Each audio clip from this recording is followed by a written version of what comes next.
6시 15분입니다. KBS.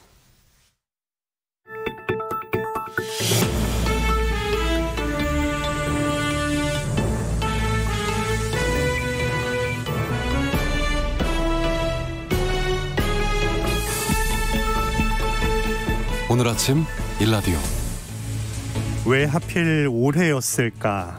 오늘 시험 보는 수험생들, 또 그 뒤에 서 계실 부모님들은 아마 이런 생각을 수도 없이 하셨을 겁니다.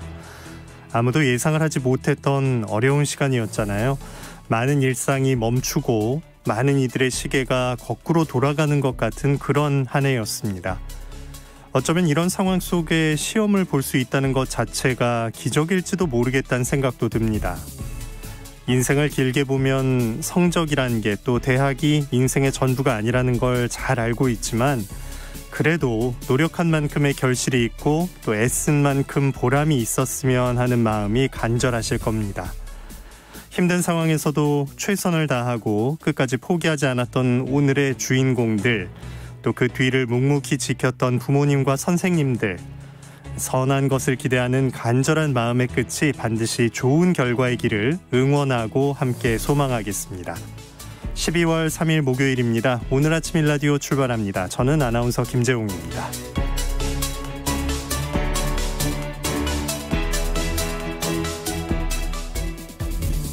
농어촌 수험생들은 집에서 수험장이 머니까 수험장 근처에 따로 숙소를 잡고 묵는 경우도 많은데, 낯선 잠자리에서 어제 충분히 쉬었길 바라고요. 그래서 오늘 그동안 쌓아온 실력 마음껏 발휘할 수 있기를 응원하겠습니다. 오늘 아침 일라디오, 여러분과 함께 만들어가는 시간입니다. 유튜브에서 KBS 일라디오 공식 채널 검색하시면 채팅창 마련되어 있고요. 생방송을 보고 들으실 수 있습니다. 짧은 문자는 50원, 긴 문자는 100원 드는 샵 9730과 무료인 콩도 열려 있으니까요. 여러분의 다양한 의견과 오늘 아침 이야기를 기다리고 있겠습니다. 퀴즈로 시작합니다. 세상의 모든 농수산물 퀴즈 새농퀴. 퀴즈 정답 보내주신 분들 가운데 추첨을 통해서 20분께 웰빙 혼합 잡곡 세트 치킨 교환권, 케이크 교환권, 모바일 커피 교환권 등을 드리려고 준비하고 있습니다. 자, 그러면 이번 주 마지막 힌트가 되겠네요. 지금 바로 드립니다.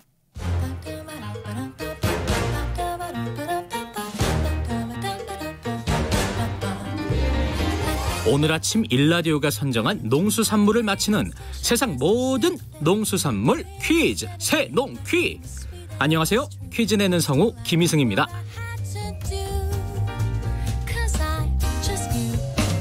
주로 김치로 먹는 이것은 생각보다 활용 방법이 다양합니다. 쌈을 싸 먹으면 아삭한 식감을 즐길 수도 있고요. 국물 요리에 넣으면 시원하고 달큰한 맛이 일품이죠. 여러 양념과 버무려 겉절이로 상에 올릴 수도 있고, 이것을 잘게 썰어 다른 채소와 함께 비빔밥을 만들어 먹어도 아주 맛이 좋습니다. 충청도와 경상도 지방에서는 이것 전이라고 해서 말 그대로 이것 잎을 통째로 넣어서 전을 부쳐 먹기도 하는데요. 처음 본 사람들은 어딘가 좀 심심하다 그런 생각을 할 수도 있지만, 먹다 보면 그 담백한 매력에 금세 빠진다고 하죠. 이것의 바깥쪽에 있는 잎은 상품성과 맛이 떨어진다고 생각해서 떼어내버리는 경우가 많은데요. 겉잎을 모아 말리면 이게 우거지가 되고, 이렇게 잘 마른 우거지는 영양과 맛이 좋아서 감자탕을 비롯한 다양한 국물 요리에 좋은 재료가 됩니다. 칼슘과 칼륨이 풍부하고 비타민 C와 D가 많이 들어서 겨울철 면역력을 높이는 데도 좋은 이것. 특히 초록잎에는 베타카로틴이 듬뿍 든 이것. 이것은 무엇일까요? 정답을 아시는 분은 단문 50원, 장문 100원이 드는 유료 문자 샵 9730으로 보내주세요. 20분께 행운의 선물을 드리겠습니다.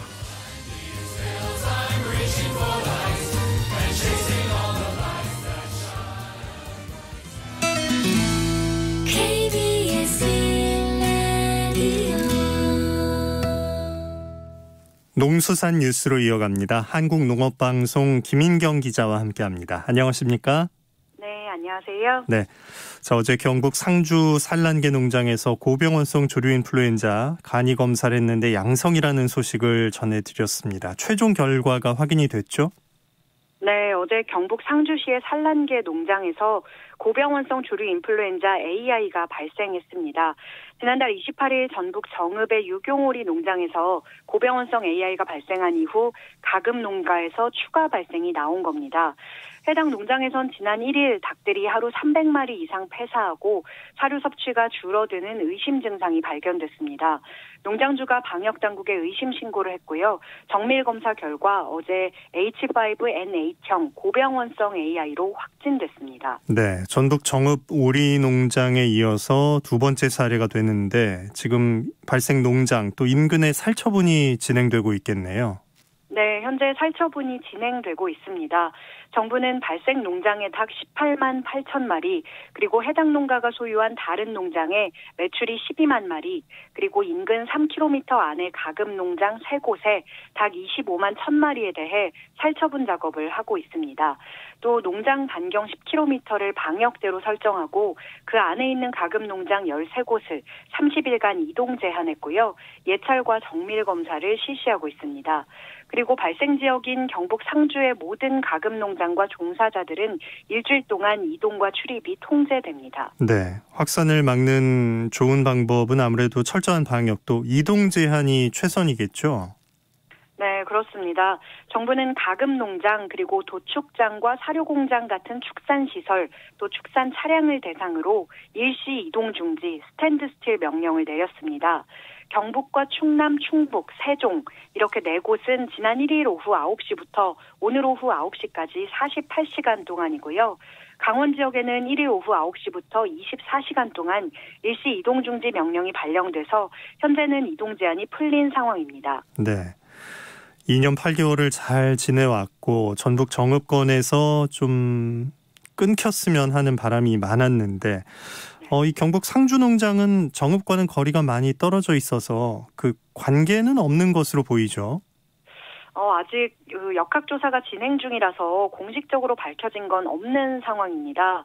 다만 고병원성 AI 중앙사고수습본부는 농장 주변의 철새 도래지에서 오염된 야생조류를 통해서 유입됐을 가능성이 높다고 추정을 하고 있습니다. 예. 그 이유가 현재 전국 곳곳의 야생조류에서 10건 이상 고병원성 AI가 확진되고 있는데요. 모두 H5N8형입니다. 이번에 농장에서 발생한 AI 역시 같은 H5N8형이거든요. 또 발생 농장 주변에서 야생조류가 서식할 수 있는 작은 하천이 확인이 됐고요. 실제로 야생조류도 관찰이 됐습니다. 이미 전국에 철새나 야생조류들이 확산돼 있는 상황이기 때문에 중수본은 방역이 미흡한 농장에서 언제든지 고병원성 AI가 발생할 수 있는 아주 위중하고 또 엄중한 상황이라고 보고 있습니다. 네. 우리가 코로나19를 거의 1년 가까이 지금 견뎌오는 것이 마스크 착용이나 개인 방역 수칙을 잘 지키는 것이 유효했다고 보는데 가금 농가도 농장 단위로 이 방역 수칙을 제대로 지켜주는 게 필요하겠어요. 네, 맞습니다. 중수본이 농가에 신신당부하고 있는 게 바로 농장 단위 4단계 소독 요령입니다. 4단계가 뭐냐면 첫 번째가 농장 진입로와 주변에 생석회 벨트를 구축하는 겁니다. 축사 바깥은 아예 바이러스로 오염이 돼 있다고 생각을 해주시고 내 농장을 지킨다는 생각으로 생석회를 뿌려주시면 될 것 같고요. 두 번째가 농장 마당을 매일 청소하고 소독하는 겁니다. 세 번째는 축사에 출입할 때 장화를 갈아 신고 또 손을 철저히 소독하는 거고요.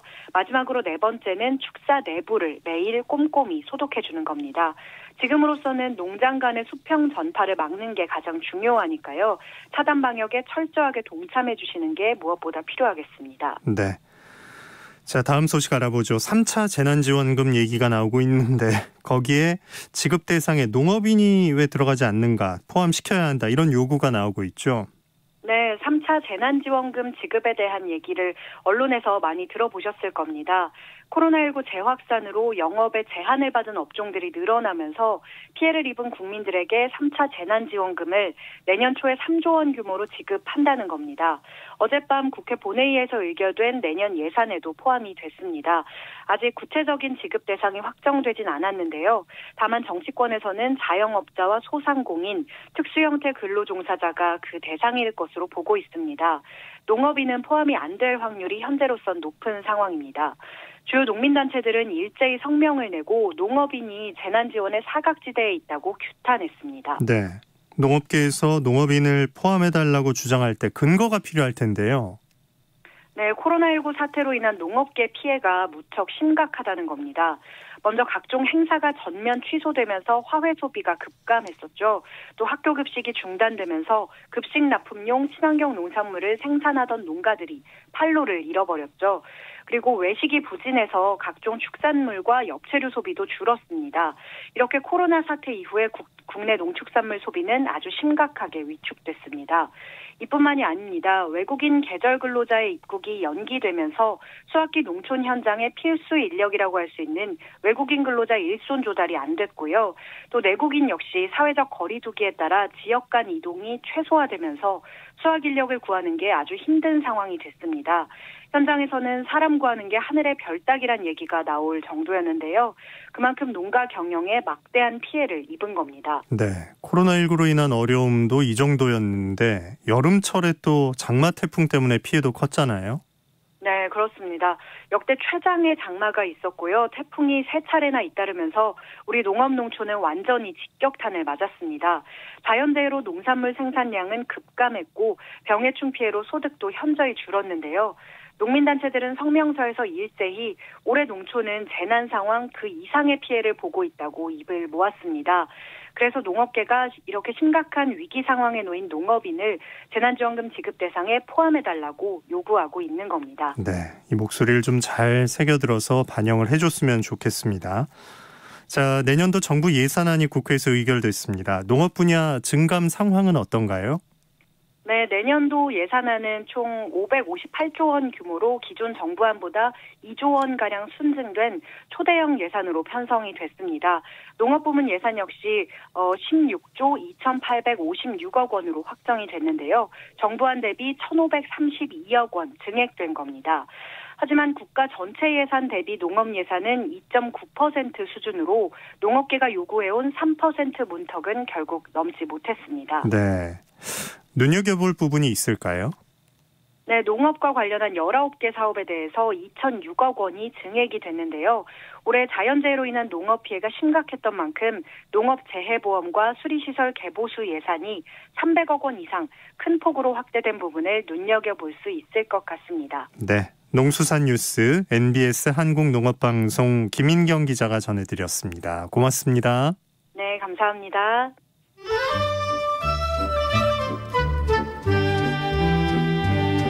아침을 깨우는 정겨운 이야기가 있습니다. 매주 월요일부터 토요일 오전 6시 15분 KBS 오늘 아침 일라디오.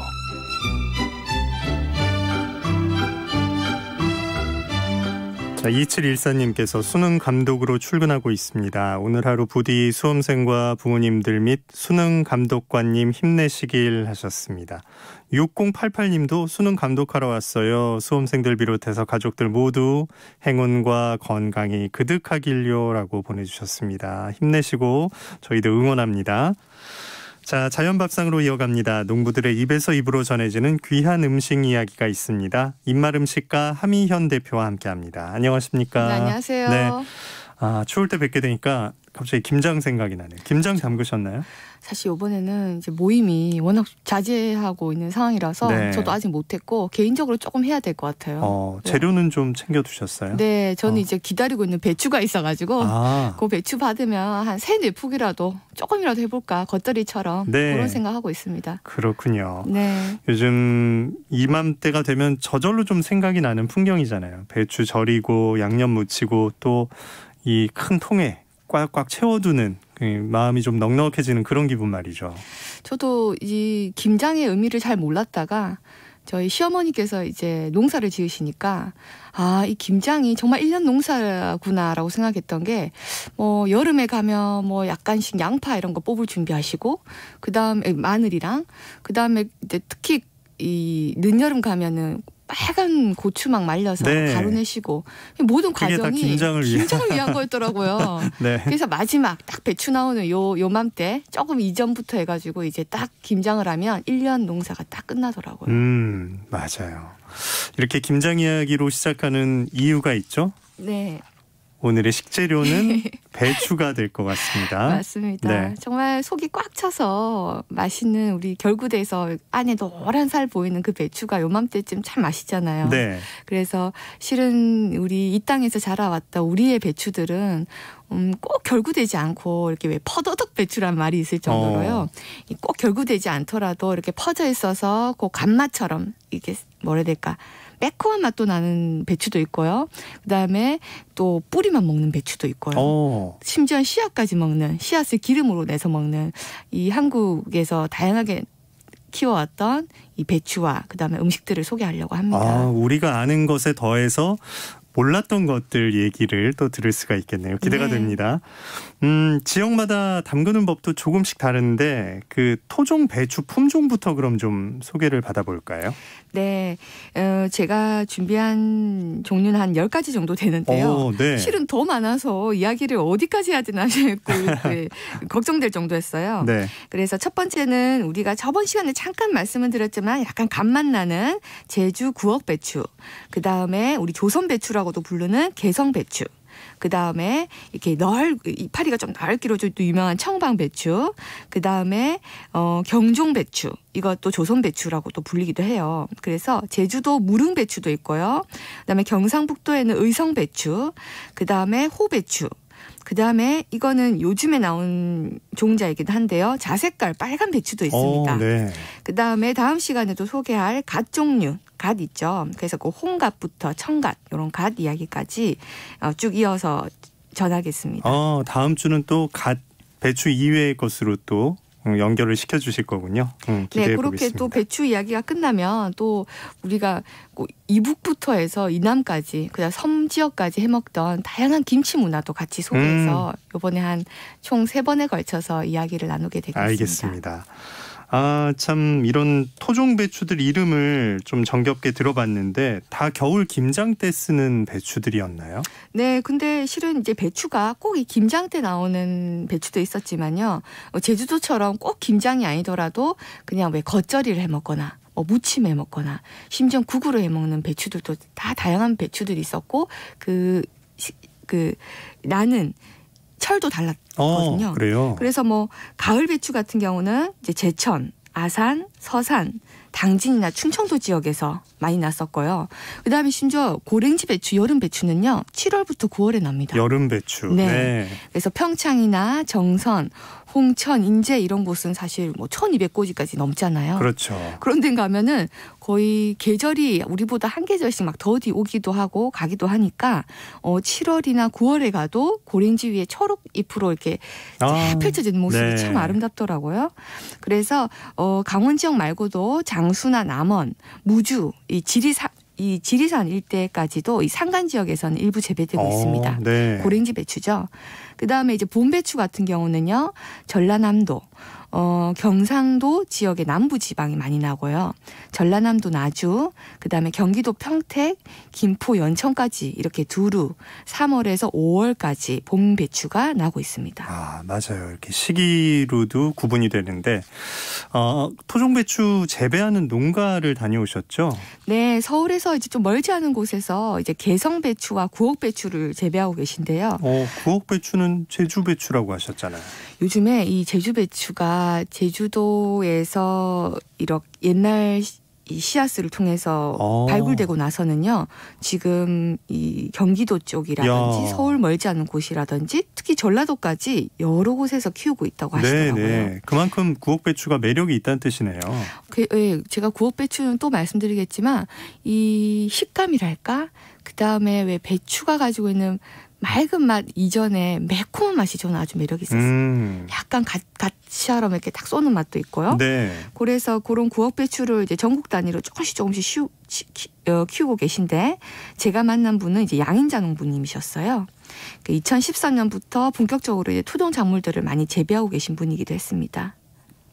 토종이니까 그 상업용처럼 이렇게 많이 나오거나 하지 않을 것 같은 걱정이 들긴 하는데 실제로 그런가요? 실은 제가 늘 이런 이제 각 지역에서 나오는 옛날 씨앗들을 가지고 키웠던 분들을 늘 소개하고 싶었던 이유가요. 이 개량돼서 막 쑥쑥 자라고 많이 크고 결구돼서 크게 자라는 것이 사실은 옛 식재료에서는 쉽게 보기는 힘들어요. 흔한 일이 아니었죠. 네. 예. 근데도 이 다양한 식재료의 종류들을 키워가신 분들이 정말 감사하다는 생각이 들 정도였고 그 배추들로 또 해먹는 음식들도 그 특징에 따라서 또 다르잖아요. 그래서 지금 이제 여쭤보신 대로 이 양인자 농부님이 키우시는 뭐 개성배추나 구옥배추도 우리가 일반적으로 보는 이 중국에서 온 이 큰 배추들 있죠. 그런 배추들보다는 크기라던가 혹은 결구되거나 그런 것들은 조금 다른 차이점은 있지만 그 차이점만큼 맛의 차이가 특별히 있기 때문에 추천드리는 이유기도 합니다. 귀하게 길러서 맛있게 먹는 거군요. 네. 예. 이 제주 섬의 특징이 구옥배추에 들어있는 걸까요? 네, 저는 제주도 같은 경우는 제가 한 1년 넘게 계속 연구를 좀 하고 있는 곳이기도 한데 네. 저는 이 김장 문화가 굉장히 특별했어요.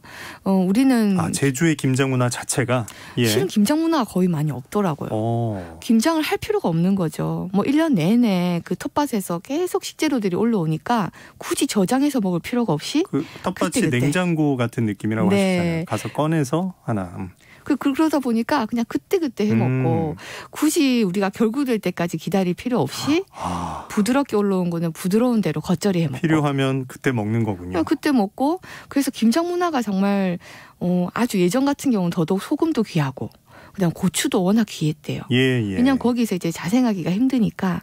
그래서 그런지 김장 문화라는 이렇게 절여서 먹는 문화는 아주 흔치 않았고요. 요즘에서야 이제 김장을 조금씩 하시고 이러는 부분들이 있지 원래 아주 예전부터는 그렇게 김장 문화는 없었다고 하시더라고요. 네. 그렇군요. 그래서 이제 제가 만났던 제주도 김치는 요즘 들어서는 이제 멸치젓 넣고 특히 여기 해초가 많으니까 뭐 청각 같은 것도 넣고 네. 시원하고요. 특히 거기 멜젓 너무 맛있잖아요. 네. 막 우리 돼지고기 찍어 먹을 정도로 맑은데요. 이 멜젓을 넣고 해 먹었던 김치들 중에서 저는 인상적이었던 게 겉절이였었어요. 거기서 이제 귤 농사 지으시는 서귀포의 김태자 농부한테 배운 방법인데요. 여기는 굴도 넣고 그다음에 이제 부추라든지 쪽파 이런 것도 넣는데 그렇게 강하게 하진 않고요. 이 귤을 넣는 게 저는 되게 특이했었어요.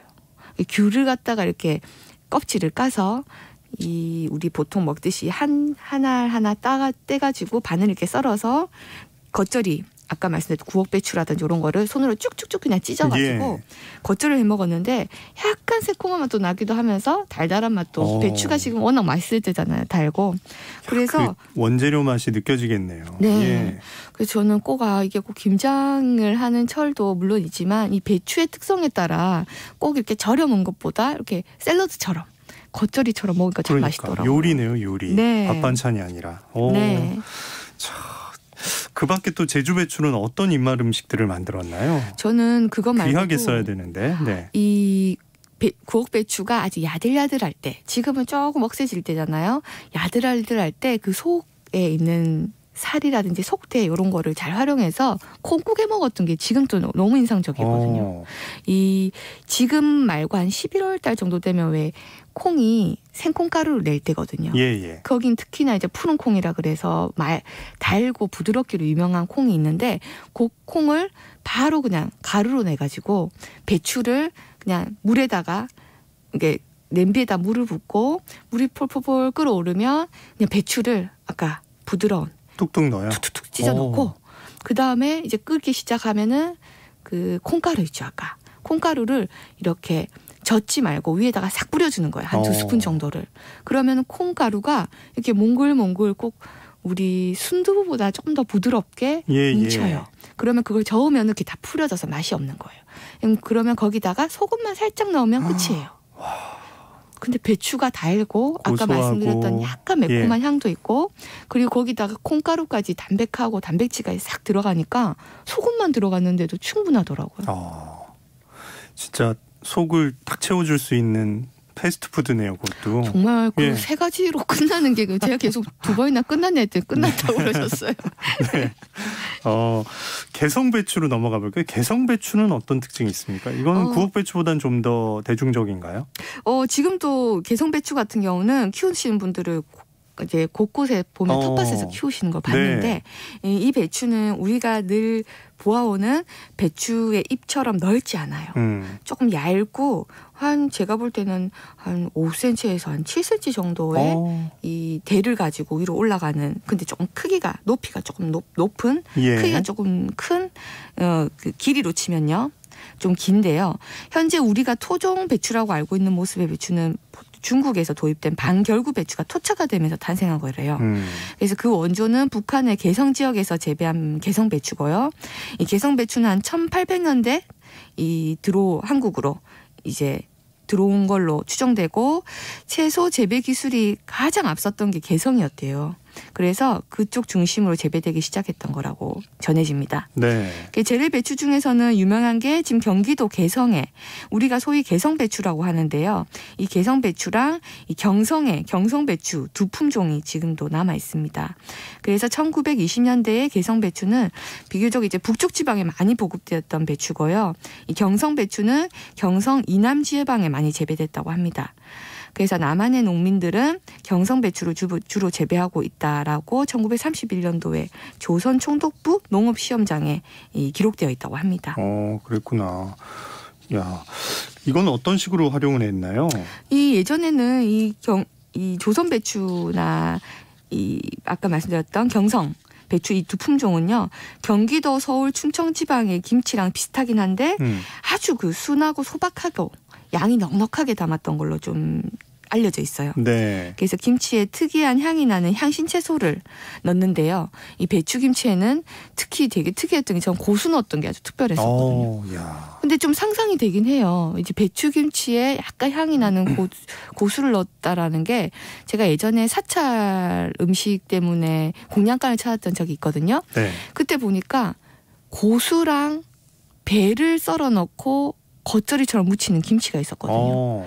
그래서 그것도 경기도 지방이었었으니까 지금 말하는 우리 일반 서민들이 해먹었던 김치에 고수와 호박, 열무를 넣고 김치를 담았다는 게 저는 딱 상상이 되는 맛이었어요.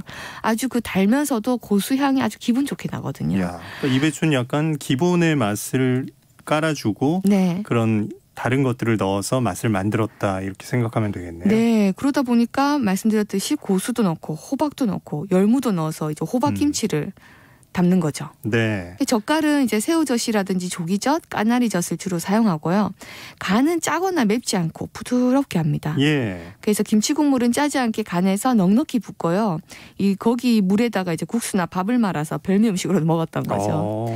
네, 그래서 그렇게 대표적인 종류로는 이제 고수김치도 하고요. 보쌈김치도 합니다. 이렇게 넓은 잎으로 마지막에 쫙 감싸서 너무 고급스럽잖아요. 네. 안에 딱 썰면은 막 이게 해산물도 있고 그죠. 그런 것도 해먹고 이제 풋김치 같이 아까 말씀드렸던 익지 않은 상태에서 해먹던 이런 것도 있었다고 합니다. 네. 자, 아까 배추 뿌리를 말씀해 주셨는데 이거는 어떻게 먹는 겁니까? 저도 이번에 배추를 연구하면서 제일 재밌었던 게 이 부분이었어요. 이 뿌리 맛이요. 약간 무보다는 훨씬 더 조직이 단단해요. 단단하다고요? 단단한데 씹으면 있잖아요. 꼭 우리 왜 배추 끝단에서 나는 그 진한 줄기맛 같은 거 나잖아요. 그거에 한 2-3배라고 표현해도 될까요? 좀 표현하기가 쉽진 않은데 근데 이 배추 꼬리를 기름에 약간 볶아서 돼지고기랑 볶아 먹잖아요. 그러면 그 시원한 무는 약간 풀려가지고 무와는 다르겠죠. 물러지잖아요. 근데 무가 주는 그 시원하고 아싸한 맛에 이 배추가 주는 부드러운 맛이 막 섞여가지고 특유의 그 맛이 있었어요. 야, 이거 절대 버리면 안 되겠네요. 특히 이게 이제 요즘에 나는 계량 배추에서는 보기가 힘들죠. 네. 근데 이제 토종 배추 중에서도 경종 배추 이런 배추들은요. 꼬리 배추라고도 불러요. 어른들은. 그래서 입말로는 꼬리 배추 이렇게도 표현하시지만 꼬리 배추는 아무 때나 먹을 수 있는 게 아니었을 거 아니에요. 요맘때쯤 이제 배추 진짜 시기를 잘못 맞추면 먹기 어렵겠네요. 그래서 이렇게 쏙 뽑으면요. 배추가 이렇게 있으면 밑에 줄기 끝부분에 보면은 한 여자분들 주먹 크기 정도 큰 거는요. 아니면 그 반 정도 되거든요. 삼각형 모양으로. 그래서 요즘에도 종종 경동시장 이런 데 가면 찾을 수도 있어요. 아, 그렇군요. 약으로도 드시더라고요. 그럼 요거를 이렇게 싹싹싹 끝만 깎아가지고요. 막걸리 안주로 그렇게 인기가 좋았다고 하시더라고요. 더 끌리는데요. 네. 막걸리 안주로도 먹을 수 있는 배추꼬리. 네. 그러면 뭐 활용할 곳은 무궁무진했겠네요. 네, 저는 개인적으로 약간 완전 생으로 먹는 것보다 약간 찜기에서 살짝 쪄서 부드럽게. 된장에 찍어 먹거나 쌈장이나 아니면 아까 기름에 살짝 둘러서 볶아 먹는 그것도 방법이네요. 우리 무나물 해 먹듯이 참기름 살짝 넣고요. 그것도 예. 맛있었습니다. 야, 우리 배추 이야기 진짜 너무나 무궁무진하죠. 아까 보쌈 김치 얘기만 해도 네. 그렇고 들어가는 것도 그렇고 정말 네. 신기한 식문화 같아요. 맞아요. 예, 우리 세계 어느 나라도 진짜 네. 신기해할 그런 김장 문화를 갖고 있는데 또 모든 집에서 담글 수가 있잖아요. 맞습니다. 다음 주도 더 기대가 됩니다. 지금 집에 배추가 있다. 이걸 이제 어떻게 활용할까 고민이다. 이럴 때 색다르게 어떻게 한번 만들어 보면 좋을지 끝으로 좀 알려주세요. 저는 약간 지금 요맘때쯤은 참 그 기름기 있는 음식이 좀 필요할 때거든요. 겨울 되면. 네. 그래서 저는 그냥 돼지고기 이런 거 조금만 준비하셔가지고 예. 좀 신선한 돼지고기면은 돼지 기름도 아주 맑고 맛있을 거예요. 그래서 그거랑 그다음에 배추 그냥 찢어가지고 그다음에 약간의 맛간장이라든지 양조간장만 살짝 넣고 네. 그다음에 좋아하시는 뭐 고추나 아니면 마늘이나 파 같은 거 조금만 썰어 넣으면요. 충분해요. 배추랑 돼지고기 너무 잘 어울리거든요. 간장으로. 네, 간장 살짝 넣고 그렇게 해서 한번 그냥 뜨끈한 약간 국물 요리처럼 한번 드시길도 추천드립니다. 알겠습니다. 자, 하미연 대표님의 제안까지 들어봤습니다. 자연밥상 입맛음식과 하미연 대표와 함께한 시간이었고요. 다음 주도 기대하겠습니다. 고맙습니다. 네, 고맙습니다. 오늘 아침 일라디오 듣고 계십니다. 지금 시각 6시 46분입니다.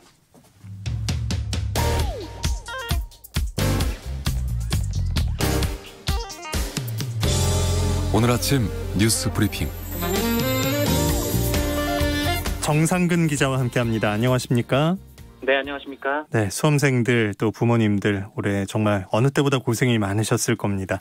오늘 시험장 입실은 8시 10분까지 또 8시 40분부터는 1교시가 시작이 되죠? 네. 수능이 매년 도래를 하지만 올해는 말씀하신 대로 그야말로 한 번도 경험해보지 못한 상황에서 우리 수험생들이 수능을 맞았습니다. 올 한 해 정말 악전고투했는데요. 이런 상황을 뚫고 총 49만 명의 수험생이 오늘 시험을 치릅니다. 이번 수능은 일반 수험생과 자가격리자, 확진자로 구분돼서 치릅니다. 현재 확진자 응시생이 40여 명이 넘은 것으로 알려졌고요. 이 자가격리 중인 응시생은 400명이 넘은 것으로 알려졌습니다. 이 수험생들은 전국의 29개 치료시설 시험장과 자가격리자 시험장 113곳에서 수능을 치릅니다. 오늘 응시하는 모든 수험생들은 반드시 마스크를 써야 하고요. 유증상자는 KF80 이상 마스크를 써야 합니다. 이 밸브형 마스크나 망사 마스크는 안 되고요.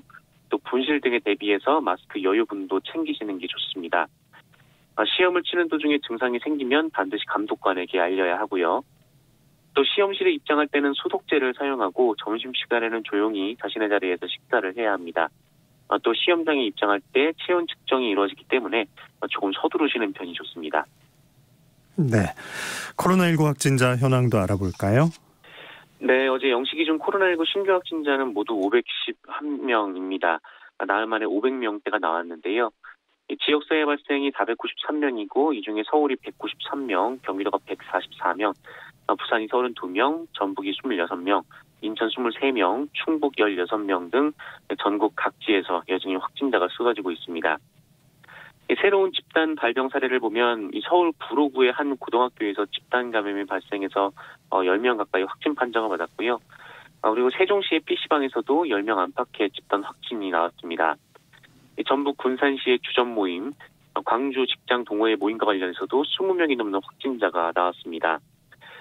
이처럼 현재 코로나19 확산이 어떤 특별한 곳이 아니라 일상 가까이에서 확진 판정을 받은 사례가 계속 이어지고 있는 상황입니다. 네. 자, 신임 법무부 차관이 결정된 것 같은데 어떤 인물입니까? 네, 문재인 대통령은 윤석열 검찰총장에 대한 징계위원회를 앞두고 사직서를 제출한 고기영 법무부 차관을 대신할 새 법무부 차관으로 판사 출신의 이용구 변호사를 내정했습니다. 이용구 변호사는 2016년 박근혜 전 대통령 탄핵 심판 당시 국회 법률 대리인으로 활동했고요. 지난 2017년 비검찰 출신으로는 최초로 법무부 법무실장에 임명돼서 2년 8개월간 근무했습니다. 이번에도 60년 만에 비검찰 출신의 법무부 차관에 내정이 됐는데요. 이 고기영 차관의 사임 이유가 윤석열 검찰총장 징계위원회를 열지 못하게 하려던 것인 만큼 신임 차관이 오늘 임기를 시작하면 내일 예정된 윤석열 총장에 대한 징계위원회는 예정대로 열릴 것으로 보입니다. 이 징계위원회는 총 7명으로 구성이 되는데요. 이 법무부 장관과 차관이 당연직 위원으로 참여를 합니다. 다만 추미애 법무부 장관이 징계를 요청한 만큼 이 당사자로서 회의에 개입할 수가 없는 상황이라서 이 법무부 차관이 징계위원장직을 맡을 것으로 보였는데요. 네. 하지만 청와대는 이 문재인 대통령이 공정성 시비가 없도록 절차적 정당성을 지켜달라고 당부했다면서 이용구 내정자가 징계위원장 직무대리를 맡지 않을 것이다라고 밝혔습니다. 네. 대검 감찰부가 윤석열 검찰총장을 성명불상자로 형사 입건한 것이 확인됐다. 이런 보도가 있었네요.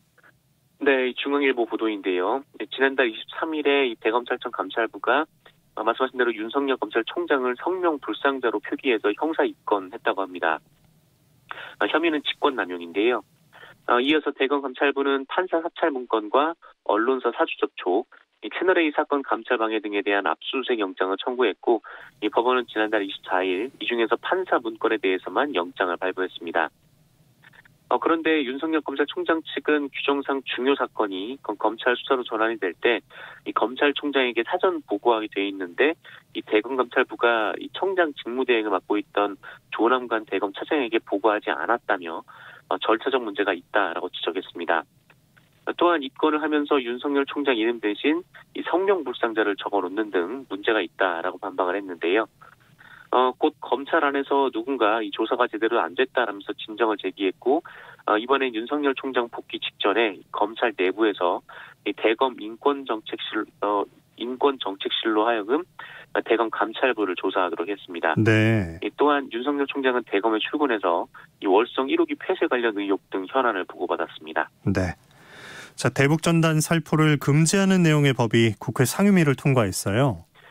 네, 어제 국회 외교통일위원회는 남북관계 발전에 관한 법률 일부 개정안, 그러니까 대북전단 살포 금지법을 통과시켰습니다. 이 개정안은 군사분계선 일대에서 전단 살포 행위 등 남북 합의서를 위반하는 행위를 하는 경우 최대 3년 이하의 징역 또는 3천만 원 이하의 벌금으로 처해질 수 있다라는 내용이 담겨져 있습니다. 이 법안을 발의한 송영길 외교통일위원회 위원장은 표현의 자유는 얼마든지 보장돼야 하지만 이 군사분계선 인근 접경지역 주민들이 생계에 위협을 느낀다라고 설명했는데요. 하지만 국민의힘, 국민의당은 야당의 법안 처리에 반대해서 퇴장을 했습니다. 이들은 개정안이 헌법에서 보장된 표현의 자유를 과도하게 제한한다라면서 반대했는데요. 정진석 국민의힘 의원은 해당 법안을 김여정 하명법 이렇게 주장을 하면서 법안이 최종 통과되면 헌법재판소에 위헌 법률 심판을 청구할 것이다 라고 말했습니다. 예. 여성가족위원회에선 좀 특별한 상황이 있었다고요? 네, 그 여성가족부 장관의 발언이 아예 금지된 일이 있었습니다. 예. 일전에 이정욱 여성가족부 장관이 이 서울시장, 부산시장 보궐선거를 두고 이 성인지성에 대한 집단학습을 할 수 있는 기회다라고 발언해서 논란이 된 바 있는데요. 이후 국민의힘은 이정욱 장관의 사퇴를 주장하면서 상임위 회의에 불참을 했습니다. 그러자 이 상임위의 중요한 법안들까지 논의가 안 되는 상황이 왔는데요. 결국 어제 민주당이 이정욱 장관의 발언을 금지하는 조치에 합의를 함으로써 여성가족위원회가 재가동됐습니다. 이 국민의힘 김정재 의원은 회의 시작에 앞서서 장관이 입을 떼는 순간마다 국민은 실망하고 또 피해자는 상처를 받아왔다라며 산적하지만 산적한 법안을 외면할 수 없기 때문에 장관의 발언을 제한한 채 진행할 것이다라고 했는데요. 이에 따라 통상 진행되는 장관 인사말도 생략이 됐습니다. 네. 그리고 어제 여가위에서는 이 성범죄자 거주지를 자세히 공개하도록 하는 이른바 조두순법이 통과가 됐는데요. 이 본회의까지 통과가 되면 이 조두순 등 성범죄자들의 거주지가 더 세밀하게 공개가 됩니다. 네. 조수진 국민의힘 의원 재산 누락 신고 의혹에 관한 재판이 시작됐죠? 네, 지난 총선에 출마하면서 재산을 실제보다 적게 신고한 혐의로 재판에 넘겨진 국민의힘의 조수진 의원에 대한 재판이 어제 처음 열렸습니다.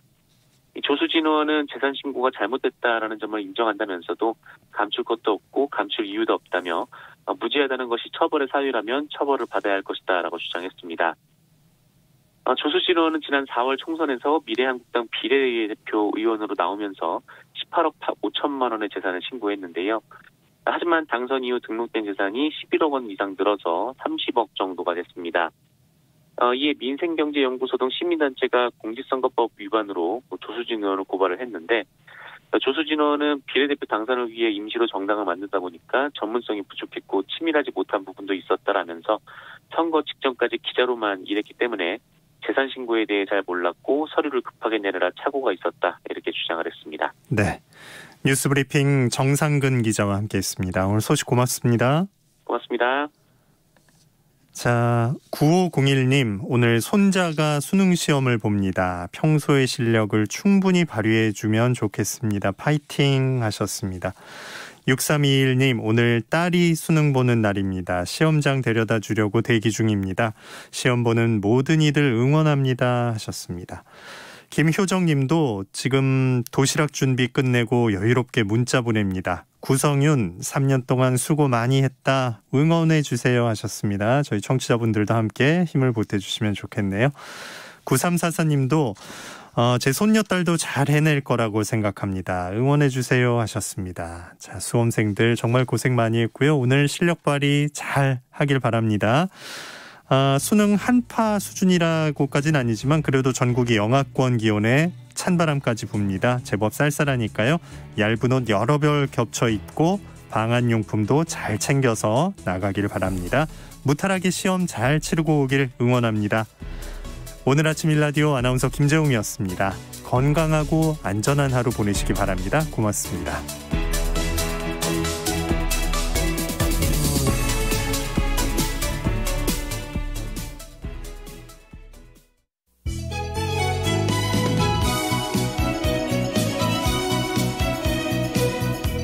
안녕하세요.